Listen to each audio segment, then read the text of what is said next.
अस्सलाम वालेकुम जी। उम्मीद है खैरियत नाल होवोगे। अज असी गल करांगे 1947 तो बाद वाली जिहड़ी साडी पंजाब दी ओहदे ते। साडे चैनल नूं सबसक्राइब करो। अगर कोई गल तुहानूं नहीं पसंद आंदी ओहदे ते तुसीं कमेंट करके सानूं दसो, असी ओहदी वजाहत तुहानूं जी। 1947 च अजाड़े पै गए। अजाड़े पैण तो बाद इन्हां ने कहा जी जिहड़ा चढ़दा पंजाब है ये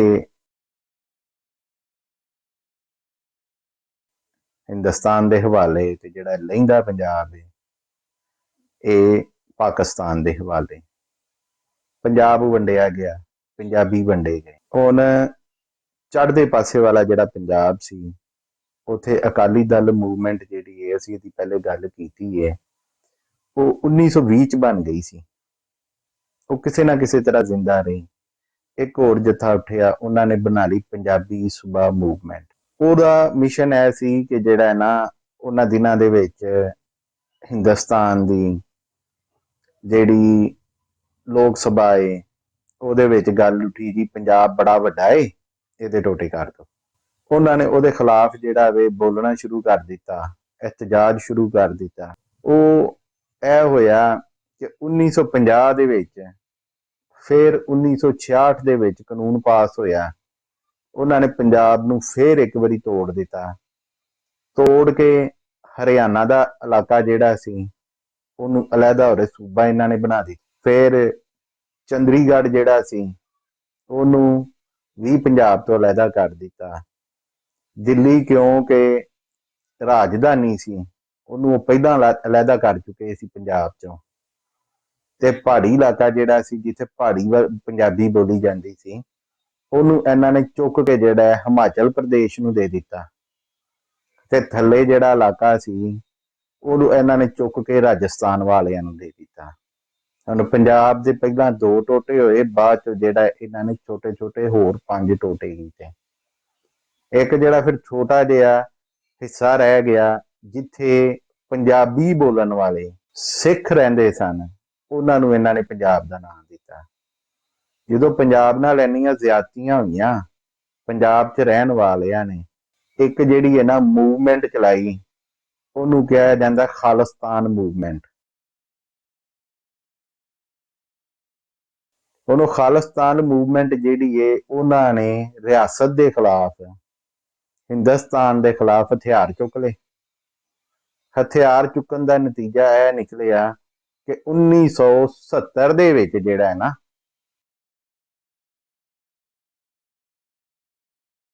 ਇੰਦਰਾ ਗਾਂਧੀ ਨੇ ਹੁਕਮ ਦੇ ਦਿੱਤਾ ਆਪਰੇਸ਼ਨ ਬਲੂ ਸਟਾਰ ਦਾ, ਜਿੱਥੇ ਜਿੱਥੇ ਜਿਹੜਾ ਜਿਹੜਾ ਕੋਈ ਜੱਥਾ ਹੈ ਸੀ ਉਹਨਾਂ ਦੇ ਉੱਤੇ ਗ੍ਰਿਫਤਾਰੀਆਂ ਸ਼ੁਰੂ ਹੋਈਆਂ, ਲੜਾਈਆਂ ਛੋਟੀਆਂ ਛੋਟੀਆਂ ਸ਼ੁਰੂ ਹੋਈਆਂ।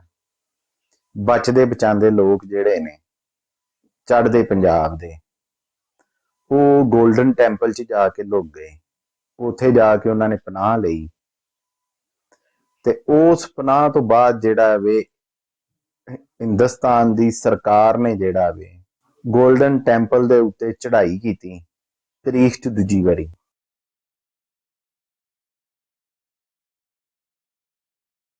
ਪਹਿਲੀ ਵਾਰੀ ਚੜ੍ਹਾਈ ਤੁਹਾਨੂੰ ਦੱਸਿਆ ਦੁਰਾਨੀ ਸਲਤਨਤ 'ਚ ਹੋਈ, ਅਹਿਮਦ ਸ਼ਾਹ ਅਬਦਾਲੀ ਨੇ ਕੀਤੀ। ਇਹ ਸੀ ਦੂਜੀ ਚੜ੍ਹਾਈ।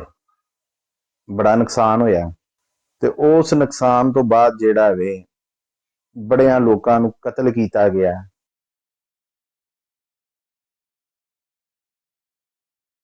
ਮਾਰਿਆ ਗਿਆ, ਕੈਦ ਕਰ ਲਿੱਤਾ ਗਿਆ।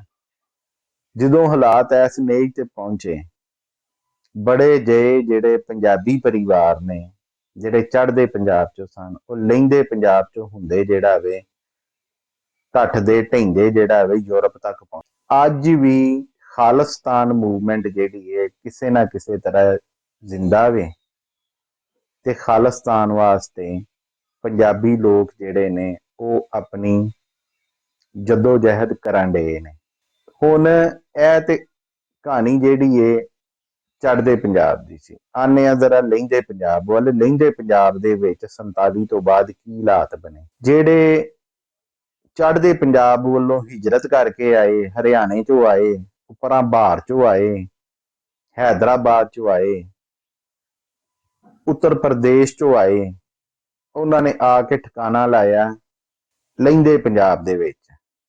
हुण लहिंदे पंजाब च जिहड़े आए, इन्हां नूं इत्थे दी जिहड़ी सरकार सी उन्हां ने होर इलाकिਆਂ च भेज दिता कि जिथे उन्हां दी बोली बोलन वाले उन्हां दे लगदे कोई रिश्तेदार कोई लगदे लगांदे रहिंदे सन, उन्हां ने उधर नूं तोड़ दिता।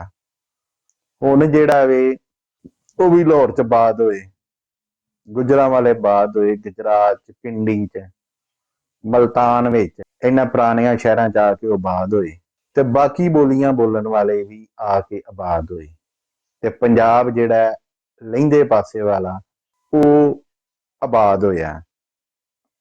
फिर एक जिहड़ा है वो सराइकस्तान की एक तहरीक उठी, जिहड़ा दखन पासे वाला पंजाब है उत्थे जिहड़ी मुल्तानी बोली बोली जाती सी ते उस तो बाद दखन ते लहिंदे पासे वाला जिहड़ा पंजाब है, लहिंदे पासे वाले पंजाब दा दखन ते लहिंदा पासा जिहड़ा उत्थे बोली बोली जाती है, उहनूं कहिंदे ने सराइकी।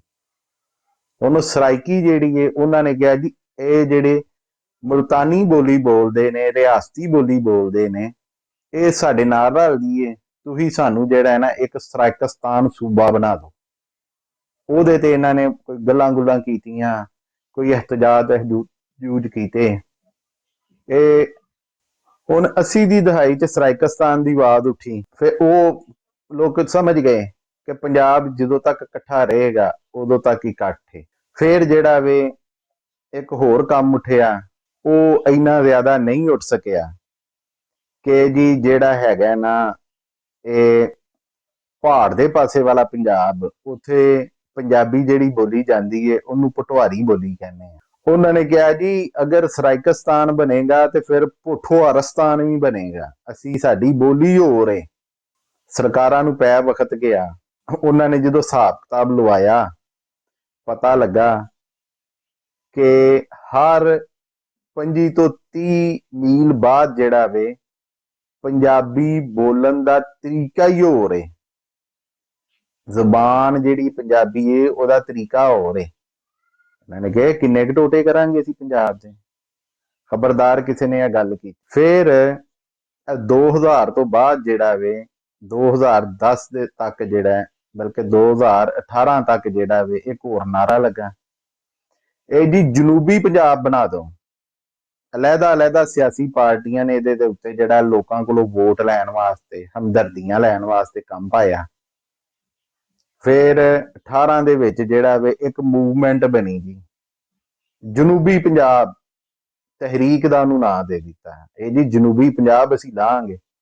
ਲੋਕਾਂ ਨੇ ਉਹਨੂੰ ਬੜੀ ਇੱਜ਼ਤ ਦਿੱਤੀ ਤੇ ਇਹ ਜਿੰਨੇ ਵੀ ਵੱਡੇ ਵਡੇਰੇ ਨੇ, ਜਿੰਨੇ ਵੀ ਜਗੀਰਦਾਰ ਨੇ, ਜਿੰਨੇ ਵੀ ਮਖਦੂਮ ਸ਼ਖਦੂਮ ਨੇ, ਇਹਨਾਂ ਦੇ ਨਾਲ ਲੱਗੋ, ਜਨੂਬੀ ਪੰਜਾਬ ਬਣ ਜਾਏਗਾ।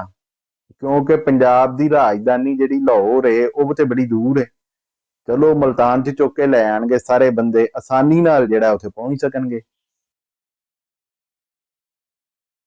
ਉਹਨਾਂ ਨੇ ਜੀ ਇਹਨਾਂ ਨੂੰ ਵੋਟ ਦਿੱਤੇ, ਇਹਨਾਂ ਨੇ ਆਰਜ਼ੀ ਤੌਰ ਦੇ ਉੱਤੇ ਜਨੂਬੀ ਪੰਜਾਬ ਸੈਕਟੇਰੀਏਟ ਮਲਤਾਨ ਬਹਾ ਲਿਆ। ਉਹ ਬਸ ਪਤਾ ਨਹੀਂ ਬੈਠਾ ਹੀ ਹੈ, ਉਹਦੇ ਤੇ ਬਾਅਦ ਚੋਂ ਕੰਮ ਵੀ ਰੁਕ ਗਿਆ। ਜਿਹੜੇ ਸਰਕਾਰੀ ਅਹਿਲਕਾਰ, ਜਿਹੜੇ ਬਾਬੂ ਉੱਥੇ ਜਾ ਕੇ ਭਾਏ, ਉਹ ਵੀ ਹੁਣ ਪਤਾ ਨਹੀਂ ਕਿੱਥੇ ਬਹਿੰਦੇ ਨੇ। ਅੱਲਾ ਦਾ ਸ਼ੁਕਰ ਹੈ ਕਿ ਚੜ੍ਹਦੇ ਲਹਿੰਦੇ ਪੰਜਾਬ ਵਿੱਚ, ਚੜ੍ਹਦੇ ਪੰਜਾਬ ਵਾਂਗੂ ਕਤਲੋ ਗਾਰਤ ਨਹੀਂ ਹੋਈ ਇਸ ਚੀਜ਼, ਲੇਕਿਨ ਲੋਕਾਂ ਦੇ ਦਿਲ ਤੋੜੇ ਗਏ, ਉਹਨਾਂ ਨੂੰ ਗਲਤ ਪਾਸੇ ਪੰਜਾਬੀਆਂ ਨੂੰ ਲਾਇਆ ਗਿਆ। ਇਹ ਨਾ ਦੱਸਿਆ ਗਿਆ ਕਿ ਅਗਰ ਕੋਈ ਮਾਝੇ ਦੀ ਬੋਲੀ ਬੋਲਦਾ ਏ, ਕੋਈ ਦੁਆਬੇ ਦੀ ਬੋਲੀ ਬੋਲਦਾ ਏ, ਕੋਈ ਪੰਜਨਤ ਵਾਲੇ ਪਾਸੇ ਦੀ ਬੋਲੀ ਬੋਲਦਾ ਏ, ਉਹ ਵੀ ਤੁਹਾਡੀ ਹੀ ਬੋਲੀ ਏ, ਉਹ ਵੀ ਤੁਹਾਡੇ ਚੋਂ ਹੀ ਨੇ। ਬਜਾਏ ਐਸ ਦੇ ਕਿ ਉਹਨਾਂ ਨੂੰ ਇਹ ਕਹਿੰਦੇ, ਉਹਨਾਂ ਨੇ ਕਿਹਾ ਜੀ ਅਸੀਂ ਤੁਹਾਨੂੰ ਸੂਬਾ ਹੀ ਲੈਦਾ ਬਣਵਾ ਕੇ ਦਾਂਗੇ। ਉਹ ਪੰਜਾਬ ਤੇ ਇੱਧਰ ਵਾਲਾ ਪੰਜਾਬ ਤੇ ਉਹੀ ਪੰਜਾਬ ਹੈ ਹਜੇ ਤੱਕ। ਕੋਈ 76-77 ਸਾਲ ਲੰਘ ਗਏ ਨੇ, ਅੱਗੋਂ ਜੋ ਹੋਏਗਾ ਉਹ ਵੇਖ ਲਾਂਗੇ। ਸਾਡੇ ਚੈਨਲ ਨੂੰ ਸਬਸਕ੍ਰਾਈਬ ਕਰੋ, ਅਗਰ ਕੋਈ ਗੱਲ ਗਲਤ ਲੱਗੀ ਹੈ ਕਮੈਂਟ 'ਚ ਕਰੋ, ਅਸੀਂ ਤੁਹਾਨੂੰ ਉਹਦਾ ਤਸੱਲੀ ਬਖਸ਼ ਜਵਾਬ ਦਾਂਗੇ। ਤੇ ਅਗਲਾ ਜਿਹੜਾ ਸਾਡਾ ਸਿਲਸਿਲਾ ਹੈ ਉਹ ਜੰਗਾਂ ਦੇ ਹਵਾਲੇ ਨਾਲ ਹੈ ਕਿ ਪੰਜਾਬ ਦੀ ਧਰਤੀ ਤੇ ਤਾਰੀਖ ਦੇ ਵਿੱਚ ਕਿਹੜੀ ਕਿਹੜੀ ਜੰਗ ਲੜੀ ਗਈ, ਕਿਸ ਤਰ੍ਹਾਂ ਲੜੀ ਗਈ, ਅਗਰ ਕੋਈ ਫਾਤੇ ਆਇਆ, ਅਗਰ ਕੋਈ ਪੰਜਾਬ ਨੂੰ ਫਤਹ ਕਰਨ ਆਇਆ, ਨਾਕਾਮ ਹੋਇਆ, ਕਿਉਂ ਹੋਇਆ, ਕਾਮਯਾਬ ਹੋਇਆ, ਕਿੰਨਾ ਵਜ੍ਹਾ ਤੋਂ ਹੋਇਆ, ਇਹ ਸਾਰਾ ਕੁਝ ਅਸੀਂ ਤੁਹਾਨੂੰ ਦੱਸਾਂਗੇ। ਆਪਣਾ ਖਿਆਲ ਰੱਖੋ। ਰੱਬ ਰਾਖਾ।